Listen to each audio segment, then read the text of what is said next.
Hi hello welcome to PSK farm. நம்ம channel வந்து பார்த்தீங்கன்னா இப்போ இந்த கரிஞ்சவள மாதிரியே தான் பார்க்க போகிறோம். வீடியோக்குள்ள போகிறதுக்கு நம்ம எபிசோட தான் நம்ம பேஜ் இன்னும் ஃபாலோ பண்ணாமல் சப்ஸ்கிரைப் பண்ணாமல் இருந்தீங்கன்னா சப்ஸ்கிரைப் பண்ணி ஃபாலோ பண்ணி வச்சுக்கோங்க. அப்போ தான் போடுற வீடியோ நோட்டிஃபிகேஷன் வந்துடும்.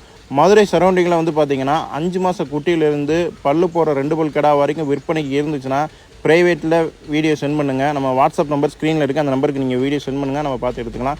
வாங்க அந்த குட்டியை பற்றி வீடியோக்குள்ளே போய் பார்க்கலாம். இதோட வயசுன்னு பார்த்தீங்கன்னா ஒரு 7 மாதம் இருக்கும். கொம்பு ஒரு டைம் பிடிங்கி இருக்குது, 2வது டைம் பிடுங்குற தரத்தில் இருக்குது. நல்லா வளர்ப்புக்கு அருமையான குட்டி, நல்லா நெட்டு போக்கு, நல்லா உயர்ந்தரமாக வரக்கூடிய குட்டி. டபுள் பூட்டு குட்டி தான், பார்த்தாலே உங்களுக்கு தெரியும். நல்லா உடம்பு தரத்தோட முடி வெட்டாமல் இருக்கிறதுனால உங்களுக்கு பார்க்குறதுக்கு அப்படி இருக்கும். முடி வெட்டி ஃபுல்லாக கட் பண்ணி போட்டோம்னா நல்லா நீட்டாக இருக்குங்க. கரிஞ்சவள மர பார்த்தாலே உங்களுக்கு தெரியும். தேவைப்படுறவங்க இந்த குட்டி வேணுன்றவங்க ஸ்க்ரீனில் நம்பர் கொடுத்துருங்க, அந்த நம்பர் கான்டெக்ட் பண்ணுங்கள். நம்ம ஃபார்ம் எங்கே லொக்கேட்டாக இருக்குதுன்னா மதுரை மாவட்டம் பொதுமில் தான் இருக்குது. நேராக வந்து விசிட் பண்ணிக்கோங்க. மதுரை உள்ள லோக்கலில் உள்ளவங்க வெளியே இருந்து கேட்குறவங்க நம்ம ட்ரான்ஸ்போர்ட் பண்ணி கொடுத்துலாம். தமிழ் மூலம் நம்ம ட்ரான்ஸ்போர்ட் பண்ணி கொடுத்துட்ருக்கோம். ஓகே, நன்றி, தேங்க்யூ.